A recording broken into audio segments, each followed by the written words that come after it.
میں نے صرف ہوابازی میں نہیں کہا ہے کہ میں قرآن پڑھی ہوں، بلکہ میں قرآن لے کر گھومتی رہتی ہوں ایک دم، اور جیسے ڈکشنری میں وہ لگایا جاتا ہے نا مارکر، ویسے لگا لگا کر گھومتی ہوں۔ بہت ضروری ہے رکھنا ساتھ میں۔ مسجدوں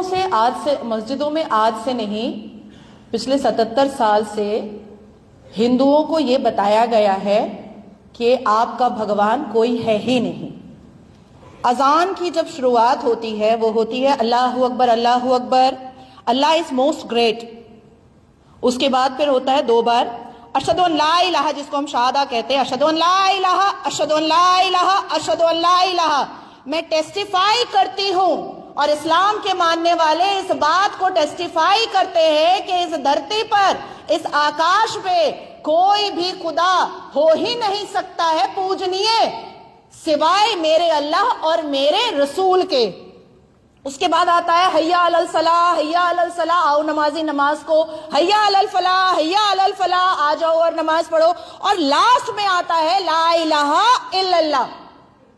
صرف اور صرف خدا ہے، اس کے علاوہ پوجنیے کوئی نہیں ہے۔ اب آتے ہیں، یہ میں نے آپ کو اذان کا ارتھ بتایا، اور مجھے سمجھ میں نہیں آتا ہے کہ ہمارے شانتی پورن سمودائے اتنے بہرے ہیں کہ وہ 77 سال سے لاؤڈ اسپیکر پر چلا کر کے ان کو مسجد میں بلانا پڑتا ہے، ادروائز وہ جاتے نہیں ہیں۔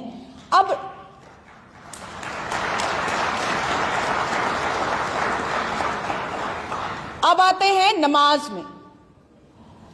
نماز تو یہ وضاحت کرتا ہے کہ ہندوؤں کو کافر بولو، نماز تو یہ سکھاتا ہے کہ ہندوؤں کو چیتاونی دو، بت پرستوں کو چیتاونی دو، اور کافروں کو سمجھاؤ۔ بلکہ آپ کافروں کے لیے صرف ایک میں ہی جنت جاؤں گی بھیا، یہاں پر جتنے لوگ بیٹھے ہیں، اور میرا بھی نقصان ہے جنت جا کر کے، مجھے کوئی 72 ورج نور نہیں ملنے والی، کیونکہ میں لڑکی ہوں اور لیسبین بھی نہیں ہوں، ایک دم اسٹریٹ ہوں۔ تو قرآن کے نماز میں 4 خل جو ہوتے ہیں وہ ہمیں 5 وقت نماز میں پڑھنا پڑتا ہے، اور پورے سال جو 365 دن ہم نماز پڑھتے ہیں 1825 بار، اس میں ہم سورہ کافرون کو، خل کافرون کو پڑھتے ہیں، جس کا ارتھ بھی بتاؤں گی اور عربی بھی بتاؤں گی۔ قل یا ایھا الکافرون لا اعبد ما تعبدون ولا انتم عابدون ما اعبد لکم دینکم ولی دین۔ اے مذہب کے ماننے والو، کہہ دو کافروں کو کہ تم جس کو پوجتے ہو میں اس کی عبادت نہیں کرتا، اور میں جس کی عبادت کرتا ہوں اس کو تم نہیں پوجتے ہو۔ تو گویا کافروں کو یہ سندیش دو کہ تم میرے کبھی نہیں ہو سکتے اور میں تمہارا کبھی نہیں ہو سکتا۔ تو یہ تو 5 بار اور 1824 بار نماز کے دوارا ہمیں رٹایا جاتا ہے، سمجھایا جاتا ہے، بجھایا جاتا ہے اور کہلایا جاتا ہے۔ لیکن آپ 1825 بار، لیکن آپ اگر نہیں کھول رہے اپنی آنکھیں تو یہ آپ کا پرابلم ہے، یہ ہمارا پرابلم تو ہے نہیں۔ آپ کو سمجھاتے سمجھاتے تو اٹیک کر کے کبھی پیر توڑوا لیتی ہوں میں، کبھی ہاتھ توڑوا لیتی ہوں، کبھی ماتھا پھوڑوا لیتی ہوں میں، اور بعد میں یہ بھی افواہ اڑ جاتی ہے کہ 5 شادی نازیہ کر کے رکھی ہے اور اس میں ہندو بھی ہے، بھیا پکڑ کے لاؤ وہ ہندو کو۔ اب اس کے بعد پھر آتی ہے بات کہ مدرسے میں کیا سمجھایا جاتا ہے۔ مدرسے میں جس حساب سے آتنکی شکشا دی جاتی ہے، مدرسے میں قرآن کی 26 وہ آیتیں جو ہندوؤں کے خلاف اتنی زیادہ بھینکر اور بھیانک ہے،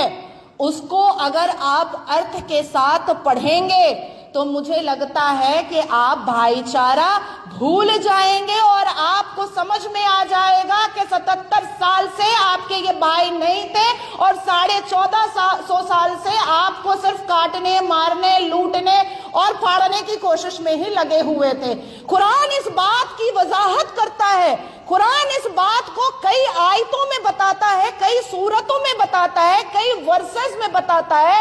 کہ کافر کی گنجائش اس زمین پر نہیں ہے۔ کافر اس زمین پر، اس دھرتی پر، اس سرزمین پر نہیں رہ سکتا ہے۔ القرآن نے واضح کیا ہے اپنی 26 آیتوں میں، جس میں آپ سورہ توبہ اگر آپ پڑھیں گے تو سورہ توبہ کے ہر ورسز آپ کو یہی بتائیں گے کہ اگر کوئی کافر کسی اسلام کے ماننے والے کے ہتھے آ جائے تو اس کو دردناک موت دو، آرام والا موت نہیں، پکڑو، کوڑے مارو، پانی میں ڈباؤ، گرم پانی میں ڈباؤ، چھالے اکھاڑو اس کے گھر کی بہو بیٹیوں کو لوٹو اور اس کو ایسی دردناک موت دو کہ وہ ڈر کر کے اسلام قبول کر لے، اور اگر تب بھی نہ قبول کرے تو اس کے زندہ رہنے کی کوئی گنجائش بالکل نہیں ہے۔ یہ قرآن کا سورہ التوبہ پڑھ لیجئے، قرآن کی وہ 26 آیتیں پڑھ لیجئے، تو آپ کو اگر ایسا فیل ہوتا ہے کہ ارے نہیں بچے جا رہے ہیں مدرسے میں، اچھی دینی تعلیم لے رہے ہیں، بھائی وہ آپ کا شریمد بھگوت گیتا ہے جو خوبصورت باتیں بتاتا ہے، وہ آپ کا رگ وید ہے جو بہت ہی ٹیکنالوجی والی باتیں بتاتا ہے، وہ آپ کا ارتھ وید ہے جو انسان کو میڈیسن دیتا ہے بنا کر کے، جڑی بوٹی دیتا ہے بنا کر کے، زیرو کا آوشکار کرتا ہے، سوریہ اور چندرما کی دوریوں کو بتاتا ہے۔ ہمارے القرآن میں ایسی کوئی ٹیکنالوجی یا سائنٹیفیکل بات نہیں ہے۔ آج بھی مسلمان کہتا ہے کہ دھرتی چپٹی ہے، آج بھی کہتا ہے، ان سے پوچھا جائے گا تو یہی کہے گا۔ تو مجھے ایک دم کرسٹل کلیئر ہے، کیونکہ میں نے اپنی زندگی کا چند سال اردو اسکول میں بھی پڑھا ہے۔ ہمارے اسکول کے اندر ہمیں بتایا جاتا تھا پرساد حرام ہے، پرساد کھانا حرام ہے۔ ہمارے گھر کے آس پڑوس میں، کیونکہ میں مسلم کمیونٹی میں رہی ہوں، اب جا کر کے میں اپنا جیون بچانے کے لیے ہندوؤں کے بھیڑ میں رہتی ہوں، اپنی عزت آبرو بچانے کے لیے ہندوؤں کے بھیڑ میں رہتی ہوں، لیکن میری زندگی کا 25 سال گزرا مسلمانوں کی بھیڑ میں، جہاں پر میں نے کبھی بھی ہندوؤں کے پکش میں کوئی تعریف نہیں سنی، بلکہ ہندوؤں کے پکش میں نفرت اور صرف نفرت دیکھا۔ مجھے یاد ہے میں کلاس 8 میں تھی اور میری ٹیوشن میں ایک ہندو فرینڈ تھی، ڈمپی نام تھا اس کا، میں اس کے ساتھ رام مندر چلے جایا کرتی تھی جو گرش پاک کے پاس ہے۔ وہاں سے جب میں پیڑا اور